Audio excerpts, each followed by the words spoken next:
Solar power is one of humanity's most innovative answers to the energy challenges of our time. But this incredible technology didn't appear overnight. It's the product of nearly 2 centuries of curiosity, discovery, and ingenuity. Today we'll go on a bit of a journey, from 19th century laboratories in Paris to the extraterrestrial cutting edge of tomorrow, to explore how humans learned to harness the power of our star. Our story begins in 1839 in Paris, where a 19-year-old physicist named Alexandre Edmond Becquerel was tinkering away in his father's lab. While experimenting with a simple electrochemical cell where 2 platinum electrodes were immersed in an electrolyte solution, Becquerel made a fascinating discovery. When he exposed the cell to sunlight, the electric current increased. In other words, light itself was creating electricity. That moment was the beginning of our understanding of what we now call the photovoltaic effect. Becquerel did all of this at 19 years old, an age when I was discovering eating cereal for all 3 meals wasn't sustainable energy. Becquerel wasn't quite sure how it all worked. He just knew that light energy could somehow excite electrical charges. It would take nearly another century and the birth of quantum physics to fully explain it. Decades later, in 1876, 2 British scientists, William Adams and Richard Day, proved that light could create an electric current in the element selenium. These early solar cells were woefully inefficient, less than 1%, but they proved the concept worked. Ultimately, by the late 19th century, scientists knew that when certain colors of light hit a clean metal surface, tiny bits of electricity appeared, i.e. the photoelectric effect. But there was a problem. Classical wave theory couldn't explain the most important details. If light is just a wave, then making it brighter should eventually soak a metal with enough energy to eject electrons, right? Instead, experiments showed 3 stubborn mysteries. Threshold color. If the light was too red, low frequency, no electrons came out, no matter how bright the light was.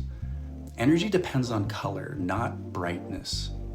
When electrons did come out, how fast they left their energy depended on the color of the light, not how bright it was.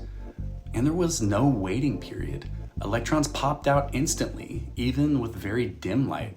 In other words, there was no charging up or soaking time. If light were only a wave, turning up the brightness should eventually knock electrons out, like stronger ocean waves eventually pushing you over. But that didn't happen. However, in 1905, Albert Einstein dropped one of the boldest ideas in physics. What if light isn't just a wave, but a stream of tiny packets of energy, or photons as we'd later call them? Photons, the Amazon Prime of physics, delivering energy 1 photon at a time. According to Einstein, a photon's energy depends on its frequency, its color. The rule is E equals h nu, or V, where E is the energy of 1 photon, h is Planck's constant, and V, or nu, is the frequency. Think of frequency like the pitch of a note. A low pitch equals red, and a high pitch equals blue or violet. Think of brightness like the volume, quiet versus loud. Einstein essentially said that pitch sets how powerful each photon is, and volume sets how many photons you get per second. Amazingly, Einstein's picture nails all 3 mysteries that had befuddled scientists. If a photon's energy is less than the binding energy of a material, i.e. the power of which a material holds its electrons, the photon can't liberate an electron, no matter how many photons you throw at it. That's the threshold frequency. But crank up the color or the frequency, and the electrons pop out with more kinetic energy. And the lack of time delay, absorption is 1 photon and 1 electron event. No soaking period required. In other words, it's not how loud the light is, it's how high the note is. This explanation solved the mysteries of the photoelectric effect and won Einstein the Nobel Prize, but it also gave us the key principle behind every solar panel on Earth. Sunlight can knock electrons free in certain materials and turn light into electricity. A half century later, that idea leapt from theory to technology. In 1954, scientists at Bell Laboratories built the first practical silicon solar cell, the direct ancestor of the panels we use today. And here's how it happened. By the early 1950s, Bell Telephone wanted a reliable, maintenance-free power source for remote telecom equipment. This was because batteries corroded in humid sites and line power wasn't always available. Engineer Daryl Chapin began testing options and zeroed in on sunlight. But selenium cells, the best available at the time, were far too inefficient. Meanwhile, physicist Gerald Pearson and chemist Calvin Fuller were advancing the brand new science of semiconductors at Bell Labs. Their worlds were about to collide. A crucial building block already existed in Bell's playbook, the p-n junction, the boundary inside a semiconductor where an internal electric field forms and can separate charges. Russell Ohl at Bell had stumbled onto this effect in silicon in 1940 when a cracked impurity-segregated sample produced a light-induced current. That concept, use light to create charges, then let the junction's field separate them, is the heart of every modern solar cell. Fuller handed Pearson a piece of gallium-doped silicon, and Pearson dipped it in lithium to form a p-n junction and shined light on it, and electricity jumped. This silicon device produced far more current than selenium ever did. Pearson ran to Chapin and told him to drop selenium and switch to silicon immediately. Chapin's test showed silicon could be around 5 times more efficient than his selenium cells, enough to make solar look practical if they pushed efficiency towards 6%. Bell Labs unveiled their solar cell at a 1954 press conference by powering a toy Ferris wheel and a radio transmitter with nothing but light. The New York Times called it the beginning of a new era, and they weren't wrong. Just 4 years later, solar panels went to space. In 1958, the Vanguard 1 satellite used tiny solar cells to power its radio transmitter. It kept sending data for years, long after its batteries died, proving solar power's reliability in extreme conditions.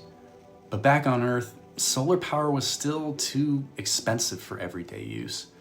But that would change with a little motivation from global chaos. In the 1970s, geopolitical turmoil, including the 1973 Yom Kippur War and the 1979 Iranian Revolution, triggered massive oil shortages. Gas lines stretched for miles, prices skyrocketed, and suddenly renewable energy wasn't just idealistic, it was necessary. It had governments thinking, maybe we shouldn't base civilization entirely on dinosaur juice. This era sparked a wave of solar research and government investment. In 1977, the US created the Solar Energy Research Institute, today's National Renewable Energy Laboratory, or NREL, to make solar more efficient and affordable. And slowly, that dream started taking shape. The 21st century has been solar's breakout era. Thanks to advances in manufacturing, especially in China driven by government support and strategic policies, the cost of solar panels has dropped by over 99% since the 1970s. Solar energy is now one of the cheapest and fastest growing power sources on the planet, providing over 1,000 gigawatts of capacity worldwide, a 200-fold increase since 2000. Modern innovations include flexible thin film cells, transparent solar windows, and bifacial panels that capture sunlight from both sides. From rooftops to vast solar farms, the sun is no longer just a source of warmth, it's a global power plant. Of course, there's still one problem no technology is quite fully solved yet. The sun goes down. Solar power is intermittent. It only works when the sun's out. That's where energy storage comes in. Lithium-ion batteries now store excess solar energy for night use, and new designs like solid-state and flow batteries promise even greater performance and lifespan. And looking ahead, the possibilities for solar are as vast as the sky. Researchers are developing solar roads, transparent panels for windows, and even space-based solar stations that could beam clean energy back to Earth around the clock. And one of the most exciting innovations supporting solar storage is the rise of virtual power plants, or VPPs. Picture thousands of homes, each with its own solar panels, batteries, maybe an EV, all digitally linked into one intelligent network. When the grid needs extra power, the VPP tells home batteries to share energy. And when there's surplus, it stores or sells it back. It's like a digital orchestra of energy, each house playing its part to keep the grid in perfect harmony. Instead of one giant coal plant churning away, you've got millions of solar rooftops quietly collaborating through AI. In 2023, the Department of Energy estimated that VPPs could save the US $10 billion by 2030. All that is to say, the future grid won't just be built, it'll be networked. Solar power represents one of humanity's greatest achievements, harnessing the energy of our star to power our lives. From a 19th century Parisian lab to orbiting satellites and smart neighborhoods, solar energy embodies our capacity to innovate and adapt. And solar power proves that sometimes the best ideas are the ones that have been staring us in the face for 4.6 billion years. The sun has always been there, shining down on us. Now it's our turn to shine back by using its power to build a brighter, cleaner, and smarter future. Thanks for watching. If you enjoyed this dive into the past and future of solar energy, feel free to drop a comment below. And until next time, keep learning, keep dreaming, and take good care of yourself.